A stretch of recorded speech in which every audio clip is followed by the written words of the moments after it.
Shalom Bapak Ibu Saudara yang dikasihi Tuhan Yesus Kristus. Kiranya kasih karunia dan damai sejahtera dari Allah Bapa kita dan Tuhan Yesus Kristus senantiasa ada pada saudara sekalian.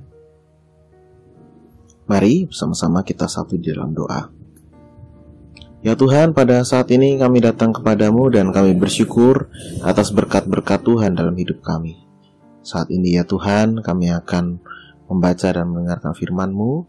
Mari Tuhan Kau memberkati sehingga firman yang kami baca menjadi pedoman dalam hidup kami.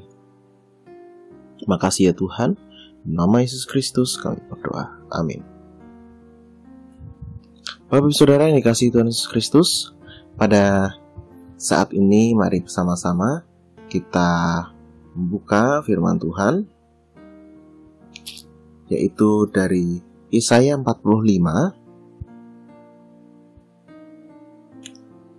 ayatnya yang pertama.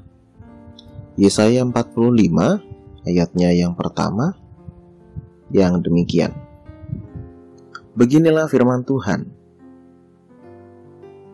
Inilah firmanku kepada orang yang kuurapi, kepada Kores yang tangan kanannya kupegang, supaya aku menundukkan bangsa-bangsa di depannya dan melucuti raja-raja, supaya aku membuka pintu-pintu di depannya dan supaya pintu-pintu gerbang tidak tinggal tertutup.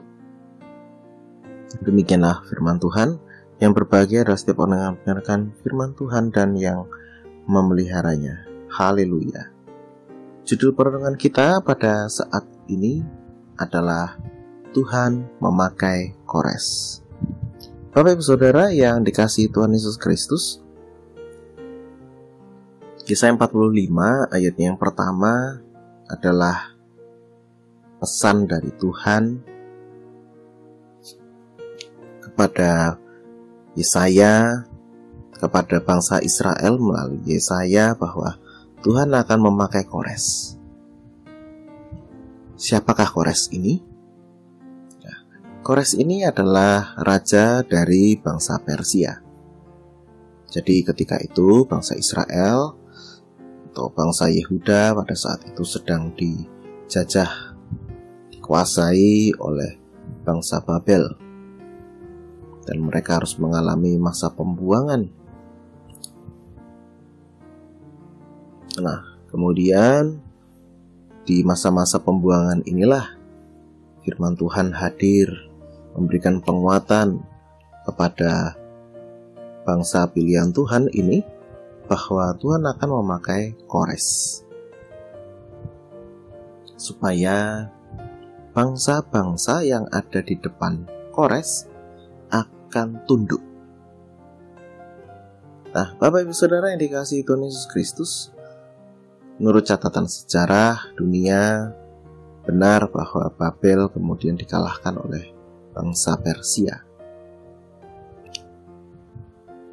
Dan Yesaya 45 ayatnya yang pertama ini jadi satu kebenaran firman Tuhan bahwa memang pada saat itu ketika Babel dikalahkan dan bangsa Persia menguasai daerah Timur Tengah dan sekitarnya,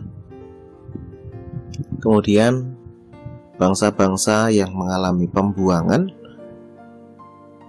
diperintahkan untuk kembali ke kampung halamannya masing-masing. Bapak Saudara yang dikasihi Tuhan Yesus Kristus, Tuhan bisa memakai raja bangsa lain, menghadirkan keselamatan bagi bangsa Israel. Dalam hal ini Tuhan memakai raja bangsa Persia supaya bangsa Israel bisa mendapatkan keselamatan, bahkan malah bukan hanya bangsa pilihan Tuhan saja yang mendapatkan keselamatan, tapi juga bangsa-bangsa lain.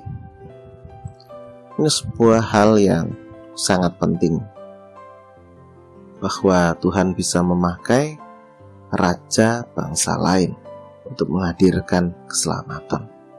Sebab bagi bangsa pilihan Tuhan, bangsa lain itu hadir untuk kemudian diselamatkan oleh bangsa pilihan Tuhan. Kelasnya adalah kelas yang ada di bawah bangsa pilihan Tuhan. Ada sebuah anggapan bahwa mereka adalah orang-orang kafir, tidak mengenal Allah, apalagi Allahnya bangsa pilihan Tuhan. Nah, oleh karena itu ketika firman Tuhan diwartakan kepada bangsa pilihan Tuhan lewat Yesaya,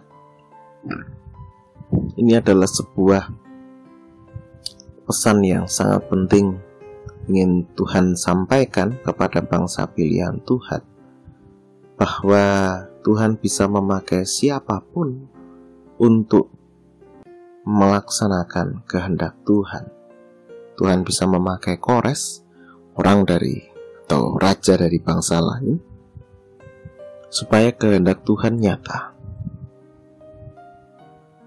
Bapak Ibu Saudara yang dikasihi Tuhan Yesus Kristus,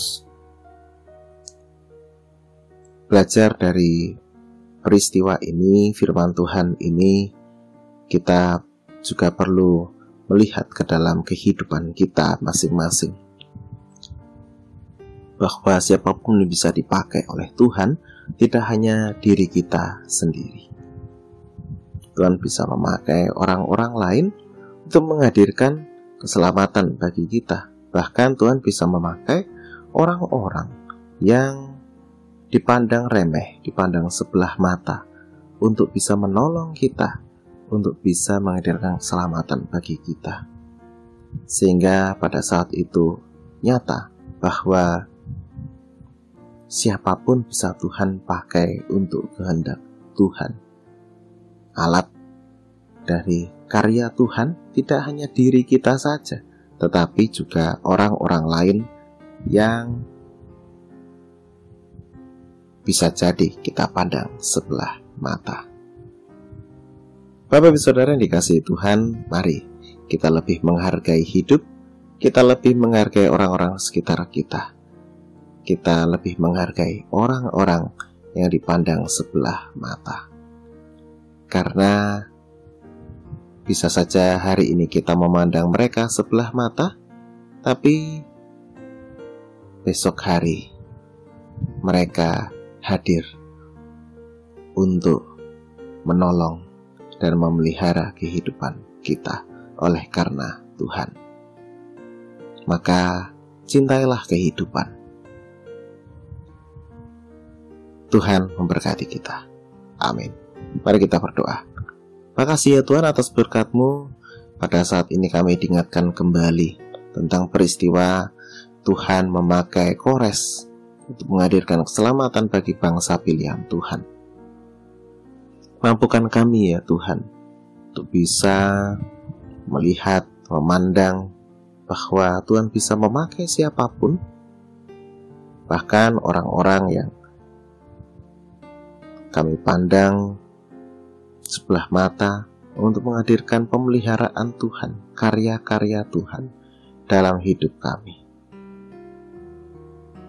Maka tolonglah kami Tuhan untuk memiliki hati seluas samudra, hati yang penuh dengan cinta, untuk dapat merengkuh segala sesuatunya dalam cinta yang Tuhan nyatakan. Terima kasih ya Tuhan, kami akan mengerjakan segala aktivitas kami di hari ini. Mari Tuhan berkati dan mampukan. Dalam nama Yesus kami berdoa. Amin. Kiranya kasih karunia dan damai sejahtera dari Allah Bapa kita dan Tuhan Yesus Kristus serta persekutuan dengan Roh Kudus nantiasa menyertai saudara sekalian. Amin.